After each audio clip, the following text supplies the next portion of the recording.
Hi guys, इस video के अंदर हम LIS की एक बहुत इंटरेस्टिंग एप्लीकेशन करेंगे। ये सवाल डायरेक्टली LIS का नहीं है, पर ये LIS पे रिड्यूस किया जा सकता है। देखो सवाल क्या है? सवाल ये है कि आपको 10 ब्रिजेस के कोऑर्डिनेट बताए गए। ये नॉर्थ बैंक है, ये साउथ बैंक है, ये नॉर्थ बैंक है, ये साउथ बैंक है। ब्रिज है, एक रिवर है, रिवर के क्रॉस ब्रिज है। तो नॉर्थ बैंक का कोऑर्डिनेट, साउथ बैंक का coordinate, so on and so fourth 10 के दिए गए।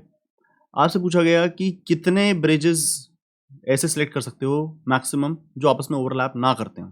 ठीक है, तो लाइए मैं कुछ पिक्चर में दिखाता हूँ आपको ताकि आपको समझ में आ सके। तो ये पिक्चर आपको मिली है, आपको जो इनपुट मिलेगा वो ज़रूरी नहीं है कि वो HJM के ऑर्डर में मिले। आपको ऐसा इनपुट मिलेगा कि पहले आपको ये एक एरे मिला है काइंड ऑफ ABCDEFGHIJKLM, ये सारे आपको ब्रिज मिले हैं।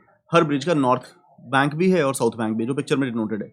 ये नॉर्थ बैंक दिखा रखा है अपने एच का, ये साउथ बैंक दिखा रखा है। अंदाजा लगा लेंगे हम पिक्चर के अंदर से। आपको एरे ABCDEFGHIJKLM के ऑर्डर में मिला है।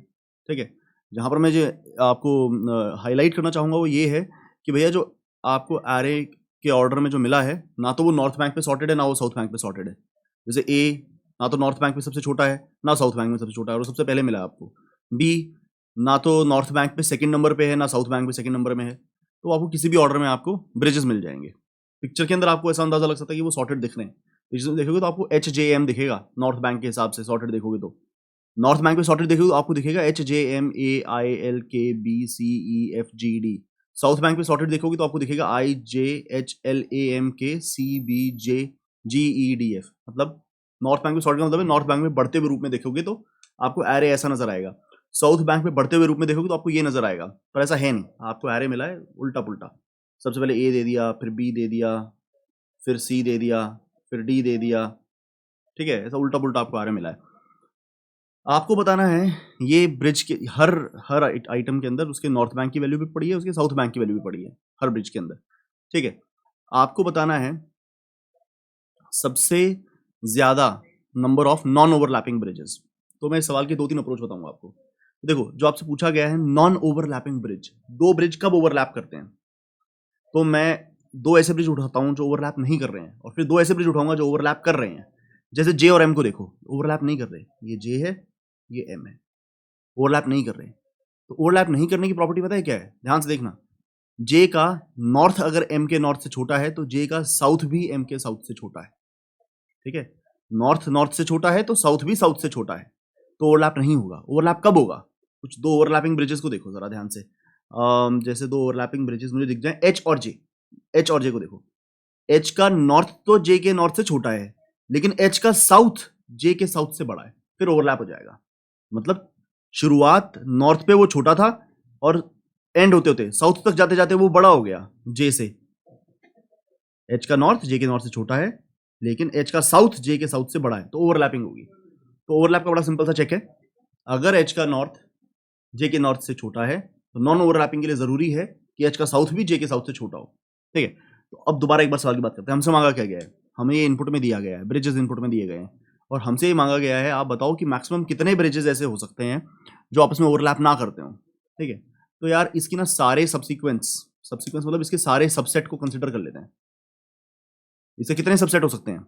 2n। हर ब्रिज के पास ऑप्शन है कि मैं सिलेक्शन का हिस्सा बनूं या ना बनूं। ठीक है, तो वो यस नो वाला कोड मैंने आपको सिखा रखा है। प्रिंट सब्सीक्वेंस वाला कोड मैंने आपको सिखा रखा है।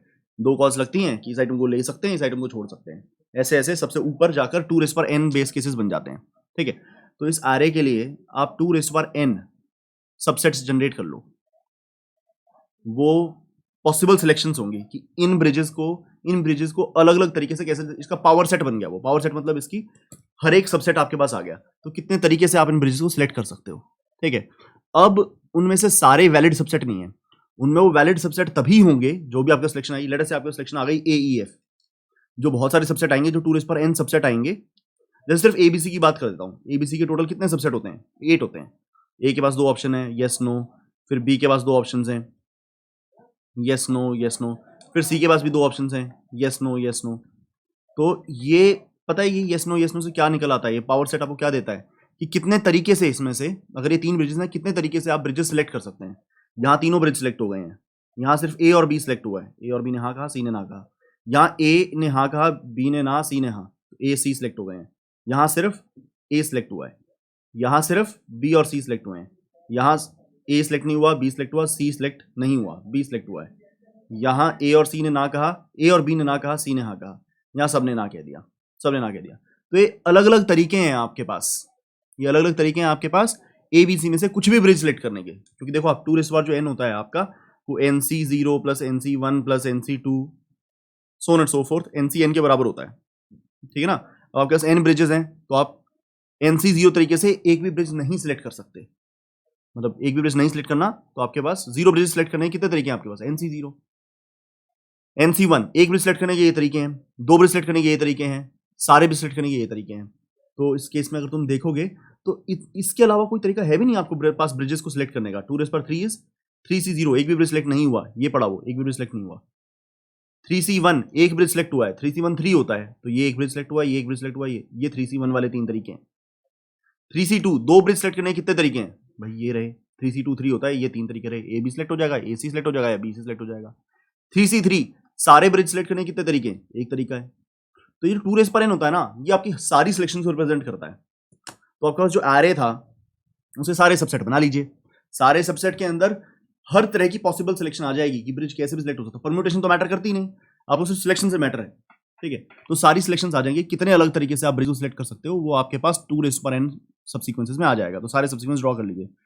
अब हर सबसीक्वेंस में ऊपर ये चेक करिए क्या ये वैलिड सिलेक्शन है। वैलिड सिलेक्शन के लिए आप क्या चेक करोगे? सारे पेयर्स को आपस में चेक करोगे, ध्यान से रखना ये बात, सारे पेयर्स को आपस में चेक करोगे, ए बी को चेक करोगे, ए सी को चेक करोगे, बी सी को चेक करोगे, सारे पेयर्स को आपस में मौका दोगे और ये चेक देखोगे कि वो आपस में ओवरलैपिंग तो नहीं है। और नॉन ओवरलैपिंग के लिए क्या जरूरी होता है? अगर ए का नॉर्थ बी के नॉर्थ से छोटा है तो ए का साउथ भी बी के साउथ से छोटा होना चाहिए। तो फिर सारे पे फॉर में फॉर का लूप लगाइएगा, जैसे जो भी आपकी सिलेक्शन हो उस सिलेक्शन के लिए फॉर में फॉर का लूप चलाइएगा, क्योंकि आपको हर पेयर कंसिडर करना है, हर पेयर कंसिडर करना है। और हर एक के लिए चेक करना ना कि बाहर वाला लेटर से आई वाला है, अंदर वाला जे वाला है, तो आई का नॉर्थ अगर जे के नॉर्थ से छोटा है तो आई का साउथ भी जे के साउथ से छोटा होना चाहिए। अगर एक भी पेयर ने ये रूल वायलेट किया तो ये पूरा सेट ही इनवैलिड है, क्योंकि इस सेट के अंदर ओवरलैपिंग ब्रिजेस आ गए। मैं दोबारा अपनी बात बोलता हूं, आपने अपना सारा एरे लिया, उसके सारे सबसीक्वेंस बना दीजिए। अब एक सबसीक्वेंस को चेक करें कि ये वैलिड सबसीक्वेंस है कि नहीं। अब इस सबसीक्वेंस के लिए फॉर में फॉर का लूप चला दो, चेक करो सारे पेयर्स को, फॉर में फॉर का लूप से आपको सारे पेयर्स मिल जाएंगे। चेक करो कि बाहर वाले लूप का जो आई बंदा है, अंदर वाले लूप का जे बंदा है, आई का जो नॉर्थ है अगर वो जे के नॉर्थ से छोटा है तो आई का साउथ भी जे के साउथ से छोटा होना चाहिए। अगर ऐसा नहीं है, एक भी पेयर ऐसा मिल जाता है जिसमें ओवरलैप हुआ है, तो ये पूरा सेट ही इनवैलिड है, तो इसको कंसिडर नहीं करना। तो इस तरह से आप सिर्फ अपने सारे वैलिड सेट्स को देख लीजिए, उन वैलिड सेट्स के अंदर जिसमें सबसे ज्यादा बंदे होंगे वही आपका आंसर है। तो कंप्लेक्सिटी देखिए, ये जनरेट करने में 2⁻n कंप्लेक्सिटी लगेगी, और फिर हर सबसेट के लिए वैलिडिटी चेक करने के लिए आपको फॉर में फॉर लगाना पड़ रहा है, n² का वो लूप हो गया, ठीक है। ऐसे 2⁻n सबसेट जनरेट किए, हर एक की वैलिडिटी चेक करने के लिए n² का लूप लगाया, तो n² × 2⁻n, तो जो सारे वैलिड आए उनमें जो सबसे लंबा था वो आपका आंसर हो जाएगा। तो आप इस तरह से अगर करोगे, ब्रूट फोर्स से करोगे, तो 2⁻n × n² के अंदर आप इस काम को करने वाले हैं, जो कि स्मार्ट तरीका बिल्कुल नहीं है। तो क्या हम कुछ और बेटर कर सकते हैं? n² × 2⁻n बहुत गंदी कंप्लेक्सिटी होती है। जहां पर 2⁻n आ गया ना, तो मतलब ये समझ लीजिए कि सिर्फ 10 आइटम्स में भी 2⁻10 1024 होता है, और 30 आइटम्स आ गए तो 2⁻30 10⁻9 होता है, तो चलने वाला नहीं है। कुछ बेटर कर सकते हैं क्या? सिर्फ 30 आइटम्स पे भी ये टैं बोल जाएगा, तो हमारे पास कुछ बेहतर है? बिल्कुल बेहतर है। देखिए क्या बोला मैंने, ये जो एरे आपके हाथ में, इसे सॉर्ट कर लें, इसे सॉर्ट कर लें नॉर्थ बैंक के बेसिस पे, नॉर्थ बैंक की वैल्यू के बेसिस पे सॉर्ट कर लें। तो A B C D E F G H I J K L M नहीं रहेगा, सॉर्ट होने के बाद ये पता है क्या बन जाएगा? नॉर्थ बैंक के बेसिस पे सॉर्ट किया है कि नॉर्थ बैंक पे जिसकी छोटी वैल्यू है वो पहले आ जाए, जिसकी बड़ी वैल्यू है वो बाद में चला जाए। तो ये बन जाएगा जो आपको ऊपर दिख रहा है पिक्चर में, HJMAILKBCEFGD, नॉर्थ बैंक पे सॉर्ट कर दिया, सारे ब्रिजेस वही रहे, बस सॉर्ट होकर ऑर्डर चेंज हो गया। अब सबसे पहले कौन सा ब्रिज आ रहा है? जिसका नॉर्थ सबसे छोटा है। फिर कौन सा आ रहा है? जिसका नॉर्थ सेकंड नंबर पे। फिर कौन सा आ रहा है? जिसका नॉर्थ थर्ड नंबर पे। फिर कौन सा आ रहा है? जिसका नॉर्थ फोर्थ नंबर पे। तो अब ये रीऑर्डर हो गए, किस ऑर्डर में हो गए? नॉर्थ बैंक की इंक्रीजिंग वैल्यूज के ऑर्डर में हो गए। सिलेक्शन वही है, ठीक है। अब इसका अगर मैं तो इस एरे को सॉल्व करें या ओरिजिनल एरे को सॉल्व करें, कोई फर्क नहीं है। क्यों भैया? ओरिजिनल एरे के जो सबसेट्स होते और जो इसके सबसेट्स होंगे, दोनों में कोई फर्क थोड़ा ही है, ठीक है। तो इसके जो सारे पावर सेट आएगा, जो ओरिजिनल एरे का जो पावर सेट आता है और इसका जो पावर सेट आता है, वो दोनों सेम ही है। उन पावर सेट्स के अंदर हम जो वैलिड सेट चेक करेंगे वो सेम ही आएंगे, ठीक है, तो इसको सॉल्व करें उसको सॉल्व करें एक ही बात है, लेकिन इसके अंदर एक ऑप्टिमाइजेशन लगा सकते हैं। क्या ऑप्टिमाइजेशन लगा सकते हैं, ध्यान से देखिए। नॉर्थ बैंक पे ये सॉर्ट हो चुका है, पहले ना सोल्यूशन सुन लो, वाई बाद में लगाएंगे, पहले व्हाट और हाउ सुन लो। व्हाट और हाउ बड़ा सिंपल है, नॉर्थ बैंक पे सॉर्ट कर दें, साउथ बैंक पे LIS निकाल दें। व्हाट सिर्फ इतना सा है, नॉर्थ बैंक पे सॉर्ट कर दें, साउथ बैंक पे LIS निकाल दें। अब वाई विल दिस वर्क, देखो नॉर्थ बैंक पे तुमने सॉर्ट कर दिया, तो नॉर्थ बैंक पे तुम जब आगे आगे बढ़ोगे, जब इसको सॉल्व, मतलब नॉर्थ बैंक पे सॉर्ट करने के बाद आपको साउथ बैंक पे जब LIS निकाल रहे हो, तो जिस ऑर्डर में इनको एक्सेस करोगे, तो उस ऑर्डर में नॉर्थ बैंक में हमेशा बढ़ती हुई वैल्यूज आएंगी ना, ठीक है, बढ़ती हुई वैल्यूज आएंगी। और साउथ बैंक पे तुम LIS निकाल रहे हो, साउथ बैंक की वैल्यूज के बेसिस पे LIS निकाल रहे हो। LIS मतलब longest increasing subsequence on the basis of south bank, तो वो increasing subsequence on the basis of south bank मतलब साउथ बैंक भी बढ़ रहा होगा, और साउथ बैंक के बढ़ती हुई नेचर के अंदर वो सबसे बड़ा सब्सिक्वेंस होगा। दोबारा बोलता हूं, आप नॉर्थ पे सॉर्ट कर चुके हो, तो नॉर्थ पे तो ऑलरेडी नॉर्थ की वैल्यूज बढ़ रही हैं, और साउथ के बेसिस पर आप LIS निकाल रहे हैं, मतलब इंक्रीजिंग सब्सिक्वेंस निकाल रहे हैं, मतलब जो भी वो सिलेक्शन होगी LIS वाली, उसके अंदर साउथ बैंक के बेसिस पे तो वैल्यूज बढ़ ही रही होंगी। तो जो भी सिलेक्शन मेरे हाथ में आएगी उसमें नॉर्थ बैंक की वैल्यूज भी बढ़ रही हैं और साउथ बैंक की वैल्यूज भी बढ़ रही हैं। तो मतलब देखो, नॉर्थ की भी वैल्यू बढ़ रही है और साउथ की भी वैल्यू बढ़ रही है, तो कभी ओवरलैप होगा ही नहीं, ठीक है, क्योंकि सेकंड जो आइटम होगा उसका नॉर्थ फर्स्ट के नॉर्थ से बड़ा होगा और उसका साउथ भी फर्स्ट के साउथ से बड़ा होगा। क्यों? नॉर्थ तो इसलिए बड़ा होगा क्योंकि हमने नॉर्थ के बेसिस पे सॉर्ट कर दिया है, और साउथ क्यों बड़ा होगा? क्योंकि साउथ के बेसिस पे LIS निकाला है, और LIS का तो काम ही होता है कि वो इंक्रीजिंग सब्सिक्वेंस बनवाए, ठीक है। और वो ऐसे इंक्रीजिंग सब्सिक्वेंसेस के अंदर सबसे लंबा सब्सिक्वेंस है, तो वो सबसे ज्यादा नॉन ओवरलैपिंग ब्रिजेस देगा। नॉन ओवरलैपिंग के लिए यही तो जरूरत था कि नॉर्थ नॉर्थ से छोटा हो और साउथ साउथ से छोटा हो। तो नॉर्थ पे तो सॉर्ट कर दिया था हमने, तो नॉर्थ हमें बढ़ते हुए मिल ही रहे हैं, साउथ पे इंक्रीजिंग सब्सिक्वेंस निकाल दिए तो साउथ भी बढ़ते हुए मिलेंगे, और उनका LIS है, उनमें सबसे बड़ा ऐसा सब्सिक्वेंस है, सबसे बड़ा ऐसा सब्सिक्वेंस है साउथ के बेसिस पे, ठीक है ना, साउथ के बेसिस पे सबसे लॉन्गेस्ट इंक्रीजिंग सब्सिक्वेंस है। नॉर्थ तो पहले ही छोटा हो चुका था, तो नॉर्थ उस जो भी सब्सिक्वेंस तुम्हारे हाथ में आएगा उसमें बाद वालों का साउथ भी पहले वालों से बड़ा होगा, क्योंकि उसके बेसिस पे तो इंक्रीजिंग सब्सिक्वेंस ही निकाला है, और नॉर्थ भी बाद वालों का पहले वालों से बड़ा होगा, क्योंकि नॉर्थ पे तो सॉर्ट ही कर चुके थे, ठीक है। तो इसकी वजह से नॉर्थ भी बड़ा हो गया, साउथ भी बड़ा हो गया, तो नॉन ओवरलैपिंग है, और ऐसा सबसे बड़ा सब्सिक्वेंस निकाला है, तो मतलब तुम्हारे पास maximum number of overlapping bridges आ गए। दोबारा अपनी बात बोलता हूं, जो ओरिजिनल एरे मिला था उसको नॉर्थ बैंक पे सॉर्ट कर चुके हैं। अब इससे ज्यादा आगे आपको बात समझ में आएगी जब मैं इसको LIS करते हुए सॉल्व करूंगा। तो हम एरे किस ऑर्डर में उठाएंगे? सबसे पहले H को सॉल्व करेंगे, ठीक है, लेकिन H को सॉल्व करने के लिए जो वैल्यूज यूज होंगी LIS की, वो वैल्यूज किसके कौन सी यूज होंगी? साउथ बैंक वाली। तो सबसे पहले इसको सॉल्व कर रहे हैं कि H पर खत्म होने वाला सबसे लॉन्गेस्ट LIS कौन सा है? H पर खत्म होने वाला, ओके। तो भैया पहला आइटम है, उससे पहले कोई है नहीं, उससे पहले कोई नहीं है, नॉर्थ बैंक के बेसिस से पहले कोई नहीं है, तो आंसर हो गया। मैं यहां पे लिख देता हूं, आंसर देखते जाइएगा। चलो ऐसे लिख देता हूं 1, और थोड़ा सा इसके नीचे लिख दूंगा 1 और H इटसेल्फ, सिर्फ H, ठीक है। थोड़ा आगे चलने दीजिए, अगला बंदा मैं सॉल्व करूंगा वो J है, ठीक है। तो अब J ने अपने से पहले वालों को देखा, क्या मेरे पहले वालों का साउथ मुझसे छोटा है? तो J H के ऊपर नहीं लग सकता। क्यों नहीं लग सकता J H के ऊपर? क्योंकि देखो J ने देखा H को, लेकिन H का साउथ से उससे बड़ा है, इंक्रीजिंग नहीं रहेगा। हम LIS साउथ के बेसिस पे निकाल रहे हैं, एक्सेस नॉर्थ के ऑर्डर में कर रहे हैं, नॉर्थ पे सॉर्ट कर चुके हैं, एरे हमारा अब नॉर्थ के बेसिस पे सॉर्टेड है, तो उसको नॉर्थ के बेसिस पे विजिट कर रहे हैं, लेकिन LIS साउथ के बेसिस पे निकाल रहे हैं। तो J H के ऊपर तभी लग पाता अगर J का साउथ H के साउथ से बड़ा होता, तो नहीं बन पाएगा ये, तो 1 J ही रह गया। अगर मुझसे कोई पूछेगा कि J तक आपका क्या LIS है, तो मैं बोलूंगा 1 J। J पर खत्म होने वाला J तक का सबसे बड़ा LIS कौन सा है? 1 J, क्योंकि J का साउथ H के साउथ से बड़ा नहीं था, तो हम H के ऊपर J को नहीं लगा सकते, H J नहीं बना सकते, ठीक है। अब होगा M सॉल्व। तो M देखिएगा, क्या मैं H के ऊपर लग सकता हूं? हाँ जी, M का साउथ H के साउथ से बड़ा है तो लग सकता है, तो H इसके लिए वैलिड है, H इसके लिए वैलिड है। मैं यहां छोटा सा टिक लगा देता हूं।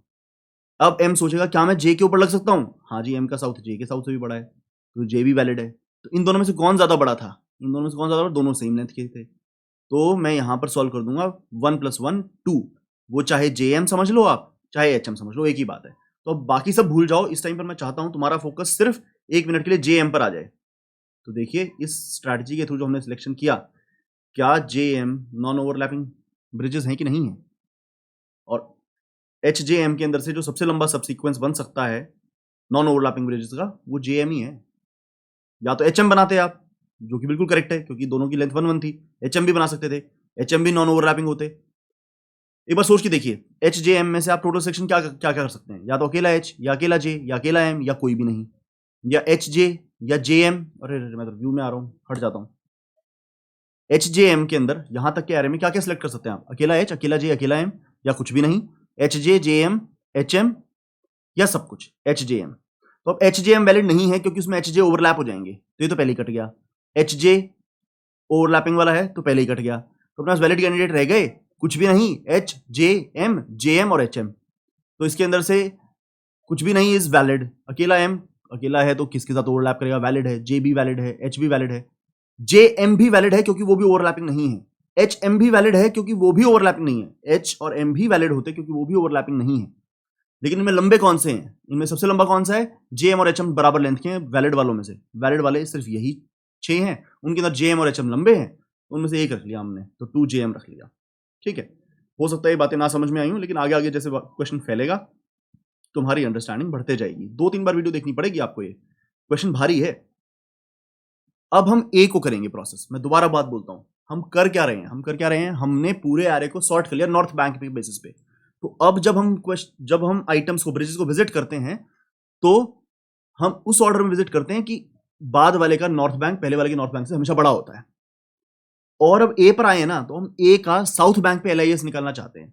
तो ए ने देखा H को, क्या मैं H के ऊपर लग सकता हूं, तो क्या ए का साउथ H के साउथ से बड़ा है, हाँ जी बड़ा है, तो हाँ वो H के ऊपर लग सकता है, टिक लगा लिया। अब ए ने पूछा J से, क्या तेरे ऊपर लग सकता हूं, हाँ ए का साउथ J के साउथ से बड़ा है, बिल्कुल लग सकते हो। ऐसा हम कर क्यों रहे हैं, ए का साउथ J के साउथ से बड़ा क्यों ना चाहिए, देखो क्योंकि ए का नॉर्थ J के नॉर्थ से ऑलरेडी बड़ा है, तो ए का साउथ भी J के साउथ से बड़ा होगा, तो ये नॉन ओवरलैपिंग बनेंगे, इसलिए ऐसा कर रहे हैं।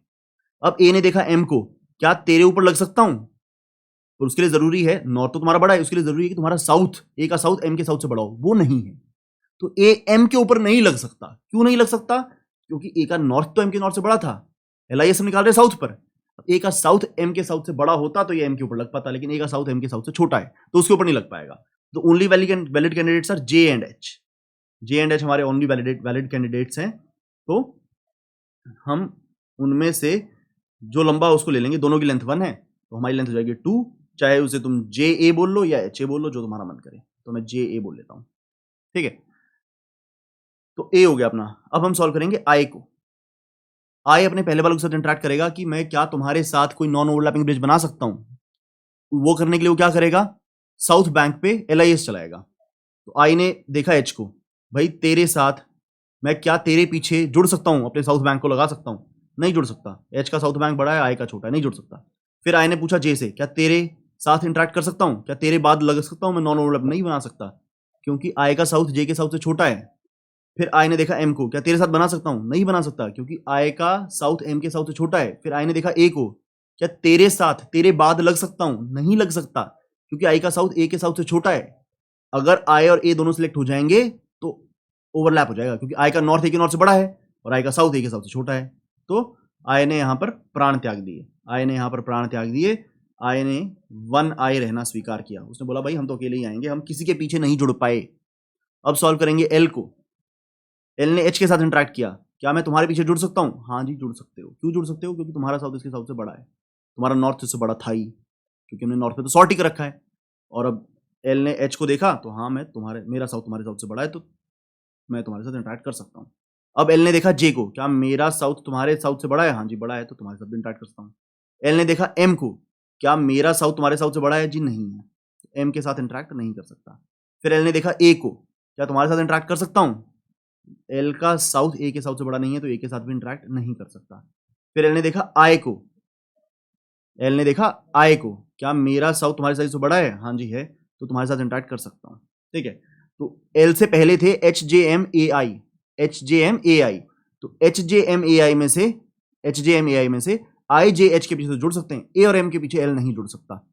यही बात देखो ध्यान से, L ने HJMAI को चेक किया और चेक करके उसे ये पता लगा मैं IJH के पीछे तो लग सकता हूं, A और M के पीछे नहीं लग सकता। तो देखो यही बात आपको एक चीज भी दिखा रही है, एल असल में एल और ए इंटरैक्ट इन वो करते हैं, क्रॉस करते हैं एक दूसरे को। एल और एम भी क्रॉस करते हैं, एल और जे क्रॉस नहीं करते हैं, एल और एच क्रॉस नहीं करते हैं, एल और आई क्रॉस नहीं कर सकते। तो LIS निकालने से ये चीज एक्चुअली हो रही है। क्या चीज हो रही है कि सिर्फ वही वाले वैलिड रह जाते हैं जो क्रॉस नहीं करते हैं। नॉर्थ पे सॉर्ट करने के बाद साउथ पे LIS निकालोगे तो आपको मिलेंगे ही वो जो ओवरलैप नहीं करते हैं। क्यों? नॉर्थ पे सॉर्ट कर चुके हैं, नॉर्थ तो पहले ही बड़ा है, जो भी लास्ट बंदा एनालाइज हो रहा है उसका नॉर्थ हमेशा पहले वालों से बड़ा होगा। और LIS निकालते हुए आप ध्यान ये रखते हो कि साउथ पर भी बड़ा होना चाहिए। नॉर्थ पहले ही बड़ा था, साउथ तुमने बड़ा करा दिया LIS कैलकुलेट करते हुए, तो उन्हीं के साथ इंटरेक्ट कर पाओगे ना कि नॉर्थ भी बड़ा है उनसे पहले वालों से और साउथ भी बड़ा है। ठीक है, तो सिर्फ ये लोग तीन इंटरेक्ट कर पाएंगे। इन तीनों में सबसे लंबा ऐसा कोई है नहीं, तीनों की लेंथ 1 है, तो एल के ऊपर हम 2 स्टोर कर सकते हैं। चाहे आई एल बोल लो, JL बोल लो, HL बोल लो, कोई सा बोल लो, मैं JL लिख देता हूँ। ठीक है, तो उम्मीद करूंगा ये समझ में आया आपको। मैं ना ये रेपिटेटिव बातें बोलता रहूंगा। रेपिटेटिव बातें क्यों बोलता रहूंगा? ताकि तुम्हें लास्ट तक समझ में आ जाए। अब के चेक हो रहा है, के अपने से नॉर्थ बैंक पे बढ़ते हुए हम चल रहे हैं। के अपने से पहले वाले सबको एनालाइज करेगा। के देखेगा क्या मैं एच पे जुड़ सकता हूँ, के का साउथ इतना, एच का साउथ, हाँ जी एच पास हो गया, के एच पे जुड़ सकता है, बिल्कुल जुड़ सकता है। ये मिटा दो 2 मिनट के लिए। अब के चेक करेगा जे को, क्या तेरे ऊपर जुड़ सकता हूँ, के का साउथ जे के साउथ से बड़ा है, हाँ जी जुड़ सकता है। के चेक करेगा एम को, क्या तेरे ऊपर जुड़ सकता हूँ, के का साउथ एम के साउथ से भी बड़ा है, जुड़ सकता है। के ने देखा ए को, क्या तेरे साथ जुड़ सकता हूँ, तो के का साउथ ए के साउथ से बड़ा है, जुड़ सकता है। के ने देखा आई को, क्या तेरे साथ जुड़ सकता हूँ, मेरा साउथ तेरे साउथ से बड़ा है, जुड़ सकता है। के ने देखा एल को, क्या मेरा साउथ तेरे साउथ से बड़ा है, हाँ जी बड़ा है। तो के सबके साथ जुड़ सकता है, के सबके साथ नॉन ओवरलैपिंग है, के का साउथ सबके साउथों से बड़ा है। तो अब इन सब में सबसे लंबा कौन था? इन सब के अंदर 2 सबसे लंबी लेंथ है जो एल, ए और एम के पास है, तो उनमें से कोई सा उठा लो और के पर हो जाएगा 3, JL के, JL के। तो एक बार देखिए JL के, देखिए जरा क्या ये तीनों नॉन ओवरलैपिंग है? मैं एक बार दिखाऊं आपको, दिखेगा। ये रहा J, ये रहा L, ये रहा K, ये तो नॉन ओवरलैपिंग है। तो K पर खत्म होने वाला सबसे ज्यादा number of non overlapping bridges is 3, which is JLK। बिल्कुल सही कर रहे हैं हम अभी तक। ठीक है, तो उम्मीद करूंगा ये आपको समझ में आया होगा। ठीक है ना? इसके लिए सारे वैलिड क्यों रह गए? क्योंकि नॉर्थ तो इनका सबसे बड़ा था ही, और देखा जिसके साथ भी देखा उसी से इसका साउथ बड़ा था। तो नॉर्थ भी बड़ा था, साउथ भी बड़ा था, तो सबके साथ इंटरेक्ट कर सकता है। तो किसके साथ इंटरेक्ट करना पसंद करेगा? जहां तक की सबसे लंबी लिस्ट हो।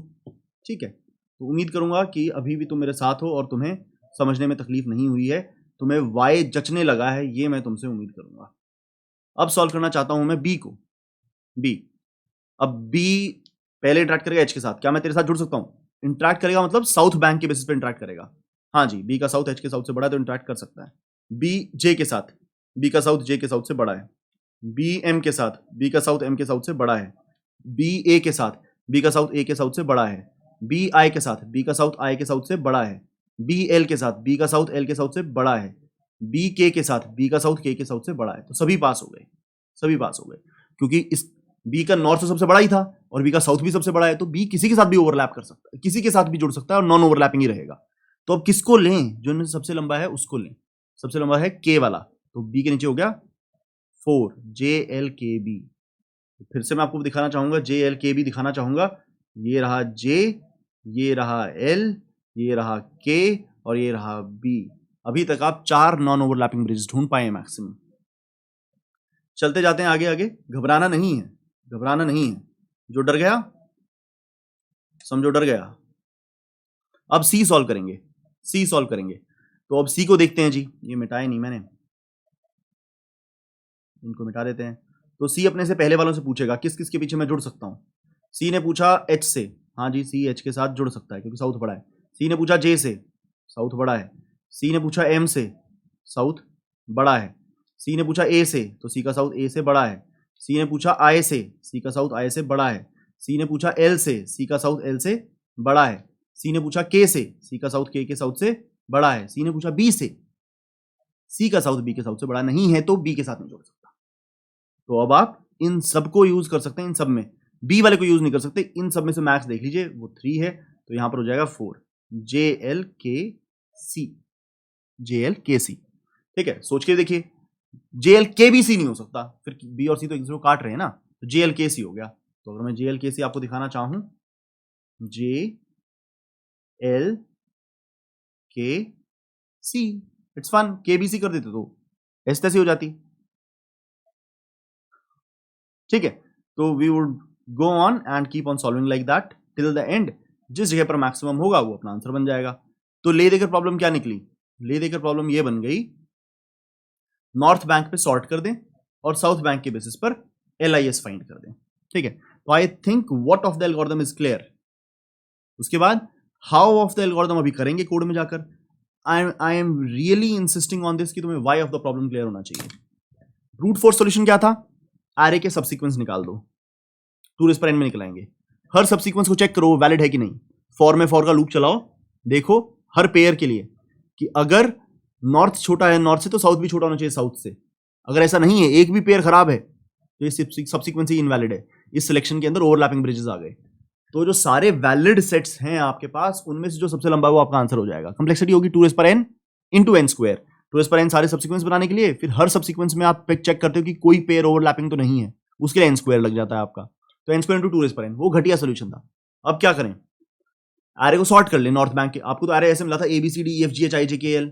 अब ए तो कहीं बीच में है, बी तो कहीं बीच में है, तो आप क्या करें? नॉर्थ बैंक पे सॉर्ट कर लें। आपका एरे ABCD से बन जाएगा HJMAILKBCEFGD, ऐसा एरे बन जाएगा। नॉर्थ बैंक के बेस पे सॉर्टेड बन जाएगा। साउथ बैंक पे अब क्या निकाल लें? साउथ बैंक पे क्या निकाल लें? LIS निकाल लें। ऐसा करने से क्या होगा? ऐसा करने से ये होगा, आपने नॉर्थ बैंक पे सॉर्ट किया हुआ है, जब किसी आइटम को डील कर रहे हो तो जिस आइटम को डील कर रहे हो उसका नॉर्थ पहले वालों से सबसे बड़ा है, और साउथ बैंक पे LIS निकाल रहे हो, तो आप इंश्योर कर रहे हो कि साउथ भी जो सिलेक्शन होगी उन सबसे बड़ा साउथ होगा। नॉर्थ पहले ही बड़ा था, साउथ भी बड़ा हो गया। नॉर्थ भी बड़ा है, साउथ भी बड़ा है, तो नॉन ओवरलैपिंग है। और ऐसे वालों में सबसे लंबा सब सीक्वेंस है, वही आंसर होगा, क्योंकि ओवरलैपिंग तो थी ही नहीं। तो हमने ये इंश्योर करके नॉर्थ पे सॉर्ट करके साउथ पे LIS निकाल के नॉन ओवरलैपिंग ब्रिजेस का कंसेप्ट इजाद कर लिया। तो मैं सारा सॉल्व नहीं कर रहा इसको, मैं इंस्टेंट जा रहा हूं और कोड कर रहा हूं। ठीक है, इसके लिए आपको ना कंपैरेबल कंपैरेटर सीखना पड़ेगा बेटा। कंपैरेबल कंपैरेटर सीखोगे तभी ये सवाल बनेगा। तो कंपैरेबल कंपैरेटर की वीडियो मैंने हैश मैप हीप में बना रखी है, आप उसको जाकर चेक करिए, क्योंकि वो यहां पर मैं इस्तेमाल करूंगा, एक्सप्लेन नहीं करूंगा। तो मैंने बनाया स्कैनर, फिर कितने ब्रिजेस हैं उतनी हमको लाइन मिलेंगी। फिर हमने बनाया एक क्लास बनाई ब्रिज नाम की, क्लिक स्टैटिक क्लास ब्रिज, जिसमें होंगी 2 चीजें, नॉर्थ बैंक साउथ बैंक। एक होगा constructor north south, this dot north equal to north, this dot south equal to south. अब क्योंकि मैं कंपैरेटर क्योंकि मैं इसको सॉर्ट करना चाहता हूं, तो मुझे कंपेरेबल इंटरफेस इंप्लीमेंट करना होगा, ताकि एरेज डॉट सॉर्ट ये डिसाइड कर सके कि कौन छोटा कौन बड़ा। तो मैं वो कंपेरेबल की वजह से इसमें फंक्शन आ जाएगा कंपेयर टू। मैं बिल्कुल नहीं समझाऊंगा इसको आप अलग से देख कर आइए। ठीक है, अब मैं यहां पर ये बोलूंगा, असल में तो मैं यहां पर ये रिटर्न करना चाहता हूं, देखिए return this dot north minus other dot north, जिससे क्या होगा, नॉर्थ की बेस पे सॉर्टिंग हो जाएगी। ठीक है, लेकिन मैं इसके बजाय कुछ और लिखूंगा, वो ध्यान से देखना। अगर नॉर्थ इक्वल नहीं है, तो नॉर्थ पे सॉर्टिंग हो जाए, this dot north minus other dot north. North equal नहीं है तो छोटे नॉर्थ वाला पहले आएगा, बड़े नॉर्थ वाला बाद में। लेकिन अगर नॉर्थ इक्वल हो गया फिर क्या करेंगे? फिर साउथ के बेस पे सॉर्टिंग कर दे। अगर 2 कोई ऐसी वैल्यूज हैं जिनका नॉर्थ बराबर है, तो उनमें छोटे साउथ वाला पहले आ जाएगा, बड़े साउथ वाला बाद में। दोबारा अपनी बात बोलता हूं, 2 ब्रिज हैं, पहले का नॉर्थ दूसरे के नॉर्थ से छोटा है। अब साउथ कुछ भी हो, छोटे नॉर्थ वाला पहले आएगा, बड़े नॉर्थ वाला बाद में आएगा। अब 2 और ब्रिज हैं, उनका नॉर्थ बराबर है। अब नॉर्थ बराबर है तो नॉर्थ के बेसिस पे तो इनको हम तोड़ नहीं सकते कि किसको छोटा माने किसको बड़ा माने। अब जिसका साउथ छोटा होगा उसको छोटा मान लेंगे। इसका कोई उससे बहुत वास्ता नहीं है सॉल्यूशन से, इस पर बहुत फंसने की जरूरत नहीं है। ये इस केस में मैंने कहीं दिखा भी नहीं रखा है। ये उस तरह के ब्रिजेस के लिए है जिनका नॉर्थ यहाँ पर हो और साउथ यहाँ पर हो, मतलब नॉर्थ मर्ज कर रहा है और साउथ अलग अलग है, तो उसमें पहले ये वाले ब्रिज को डील कर लें, बाद में ये वाले ब्रिज को डील कर लें। तो वैसे भी ये ओवरलैपिंग ब्रिजेस हैं, तो ये सोल्यूशन का हिस्सा बनने नहीं वाले, दोनों एक साथ सोल्यूशन का हिस्सा बनने नहीं वाले। ठीक है, तो मतलब इस बार बहुत ज्यादा सोचने की जरूरत नहीं है। मैं सिर्फ return this dot north minus other dot north लिख लेता तो काफी रहता।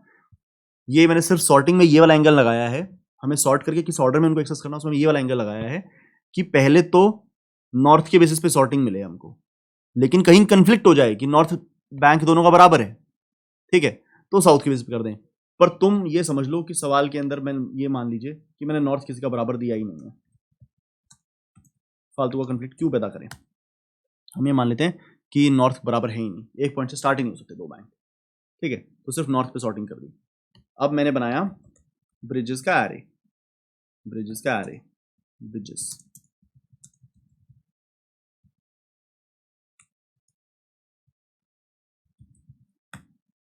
n साइज का।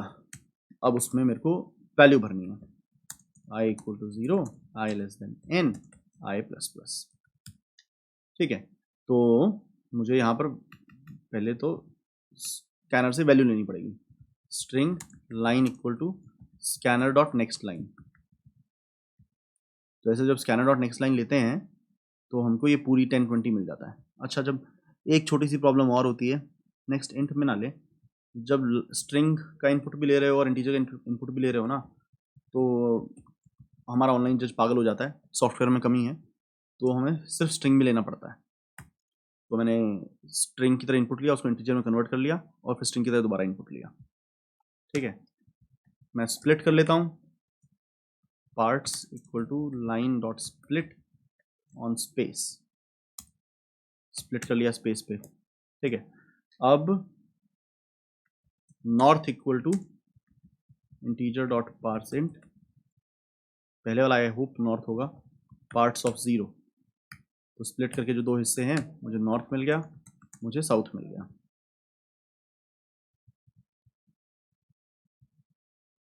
अब मैं ब्रिजेस ऑफ आई बनाने में सक्षम महसूस कर रहा हूँ, new bridge north comma south, my bridge is ready, ठीक है। कंपैरेबल मैंने पहले ही लगा रखा है, नॉर्थ के बेसिस पे लगा रखा है, तो मैं एरेज डॉट सॉर्ट को जब बोलूंगा कि भाई मेरे ब्रिजेस के एरे को सॉर्ट कर दे, तो वो कंपेयर टू फंक्शन को कॉल करेगा हर पेयर के लिए और पता कर लेगा कौन छोटा कौन बड़ा, तो नॉर्थ के बेसिस पे मुझे सॉर्ट करके दे देगा।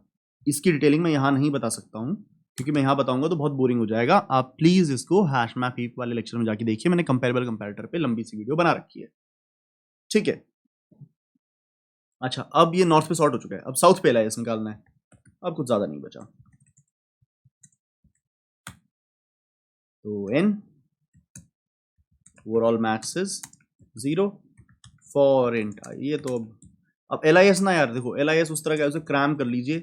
अब LIS पर आपको कभी सोचना नहीं पड़ना चाहिए, क्योंकि देखो अगर तुम्हें LIS पे ही सोचना पड़ रहा है तो उन सवालों में जो LIS पे बेस्ड हैं उनमें भी सोचना पड़ जाएगा, तो LIS अब बहुत जल्दी से निकाल देना है हमको। तो भैया ऐसा किया हमने ये, ठीक है, अंदर ये मैक्स लिया, आपको LIS ना बिल्डिंग ब्लॉक की तरह याद हो जाना चाहिए कि LIS इस मतलब ना बाद में इस तरह के क्वेश्चन आएंगे जिसमें एक लिमिट पे पहुंचा के मैं कह दूंगा इससे आगे LIS लगा लेना, मैं ऐसा बोल दूंगा, और तुम्हें भी समझ उस टाइम पर तुम्हारा भी ये लेवल बन जाना चाहिए कि तुम भी कहो हाँ हाँ हाँ बस यहाँ रोक दो, इससे आगे डिस्कस मत करो, इससे आगे तो LIS ही लगाया होगा इफ। अच्छा, अब यहाँ पे देखिएगा ध्यान से, यहाँ पे एक चीज दिखेगी आपको, तो bridges of J dot south, ये बात बताती है कि हम साउथ के बेसिस पे LIS लगा रहे हैं, is less than bridges of I dot south. अगर साउथ बैंक पर पहले J वाला छोटा है तभी वो यहाँ पर पार्टिसिपेट कर सकता है। DP ऑफ J मैक्स से बड़ी है तो max equal to DP of J, ऐसा करके आपको मैक्स मिलेगा, और DP ऑफ I में आप मैक्स प्लस 1 डाल दें, और अगर आपका DP of I overall max से बड़ा हो जाए तो ओवरऑल मैक्स को अपडेट करना ना भूलें। ये तो मैं अब सिंपल LIS लगा रहा हूँ, तो इसके बारे में तो मुझे ज़्यादा बात भी नहीं करनी चाहिए।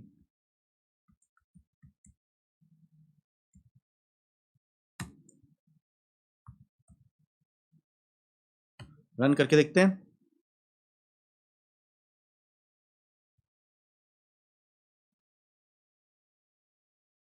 अच्छा, नॉर्थ N कर दिया मैंने, इसको NR कर देता हूँ, N तो ऊपर बना लिया था ना।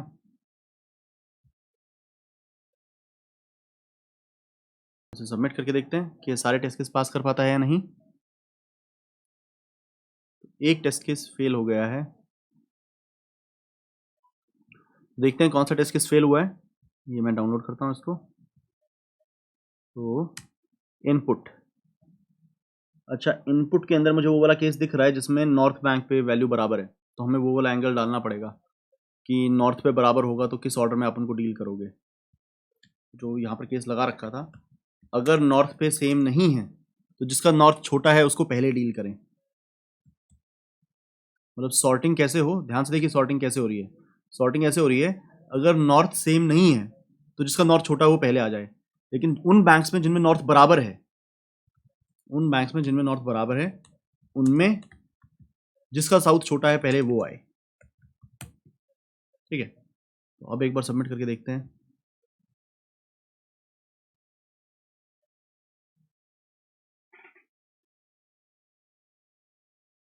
हाँ जी, करेक्ट आंसर। तो इस पर विचार कर लेते हैं, ऐसा क्यों।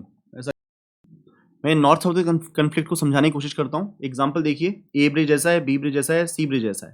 ठीक है, तो अब अगर मैं नॉर्थ की सॉर्टिंग बोलूँ, नॉर्थ के बेस पे सॉर्टिंग करना है, तो बी और सी पे तो कन्फ्लिक्ट है, दोनों का नॉर्थ बराबर है, तो ए बी सी भी सॉर्टिंग मान सकते हैं और ए सी भी सॉर्टिंग मान सकते हैं, क्योंकि ये दोनों तो बराबर हैं। बराबर तो किसी भी ऑर्डर में लिख लो इनको आपस में। ठीक है, तो हमने क्या बोला था, अगर नॉर्थ बराबर होगा तो साउथ के बेस पे सॉर्ट कर दो। तो उस हिसाब से नॉर्थ बराबर है तो फिर साउथ तो बी का छोटा है, तो ये वैलिड ऑर्डर और ये इनवैलिड ऑर्डर है। अब ये वैलिड ऑर्डर क्यों है, क्योंकि ये करेक्ट आंसर देता है और ये करेक्ट आंसर नहीं देता। देखते हैं कैसे। पहले एबीसी से इसको इवैल्यूएट करके देखते हैं। सबसे पहले ए को डील किया, तो इससे पहले कोई है ही नहीं, तो 1 है। अब बी को डील किया, तो बी अपने से पहले वाले, बी से पहले वाला ए है, तो क्या मेरा साउथ तुमसे बड़ा है, हाँ जी बड़ा है, तो ये वैलिड हो गया। तो अगर तुम 1 हो तो मैं 2 ए बी बन गया। ठीक है, बी अपना हो गया। अब हम सी को सॉल्व करेंगे। सी अपने से पहले वालों से इंटरेक्ट करेगा, अपने से पहले वालों से, उससे पहले वाले ए और बी हैं। सी ने देखा ए को, क्या मेरा साउथ तुम्हारे साउथ से बड़ा है, हाँ जी। सी ने देखा बी को, क्या मेरा साउथ तुम्हारे साउथ से बड़ा है, इस ऑर्डर में देख रहे हैं हम, क्या मेरा साउथ तुम्हारे साउथ से बड़ा है, हाँ जी। तो तुम दोनों के ऊपर मैं लग सकता हूँ, किसके पीछे लगना पसंद करूंगा, लंबे वाले के ऊपर। तो 3ABC आंसर आ गया, जो कि करेक्ट भी है। हम ये मान रहे हैं कि ऊपर टच होना ओवरलैप नहीं है, बीच से कहीं इंटरसेक्ट होता तो ओवरलैप होता, सबसे ऊपर और नीचे टच हो रहा है तो उसे ओवरलैपिंग नहीं मान रहे हम। ठीक है, क्वेश्चन में assumption है। अब बताता हूं, अगर हम ACB ऑर्डर ले लेते तो हम ये 3ABC आंसर पा ही नहीं पाते। दोबारा कोशिश करते हैं, ACB ऑर्डर के साथ कोशिश करते हैं, हम ये नहीं बना पाएंगे। ACB ऑर्डर में इसको डील करेंगे ना तो अपना आंसर नहीं आएगा। ACB ऑर्डर में सबसे पहले ए को डील किया, तो ऑफ कोर्स 1A हमें मिल गया, ए हो गया अपना। अब सी को डील किया, अब सी को डील किया आपने, तो सी ने अपने से पहले वाला ए, सी से पहले सिर्फ ए है ना, सी से पहले हाँ तो ए ही है, तो उसने देखा क्या मेरा साउथ तुम्हारे साउथ से बड़ा है, हाँ जी बड़ा है, तो 2AC सॉल्व करके बैठ गया। अब डील किया बी, अब बी ए और सी दोनों के साथ इंटरेक्ट करेगा। बी ने बोला ए से, क्या मेरा साउथ तुम्हारे साउथ से बड़ा है, हाँ जी। फिर बी ने बोला सी से, क्या मेरा साउथ तुम्हारे साउथ से बड़ा है, नहीं जी, तो सी इनवैलिड हो गया बी के लिए। तो अब बी के लिए कितना आंसर आया, सिर्फ एक ही वैलिड है और वहां पर लेंथ 1 है, तो आंसर आया 2AB। प्रॉब्लम ये हो गई कि बी सी के बाद सॉल्व हो रहा है, बी सी के बाद सॉल्व हो रहा है, तो वो ये डिटेक्ट नहीं कर पाया कि वो ABC बना सकता था। बी सी के बाद सॉल्व हो रहा है, बी को सी से पहले सॉल्व होना चाहिए था। वो पहले सॉल्व होता तो सी बी को यूज करके ABC बना लेता। अब बी बाद सॉल्व हो रहा है तो बी सी को यूज करके ACB थोड़े बना लेगा। ठीक है, तो ये प्रॉब्लम हो गई, इसकी वजह से अपना आंसर नहीं आ पाएगा। तो अगर नॉर्थ बैंक बराबर हो तो साउथ बैंक के बेसिस पे सॉर्टिंग कर लें। ठीक है, उम्मीद करता हूँ सारे पॉइंट क्लियर हो गए होंगे, सारे वाई समझ में आए होंगे। तो मिलेंगे अगले सवाल में। Thank you very much, bye bye.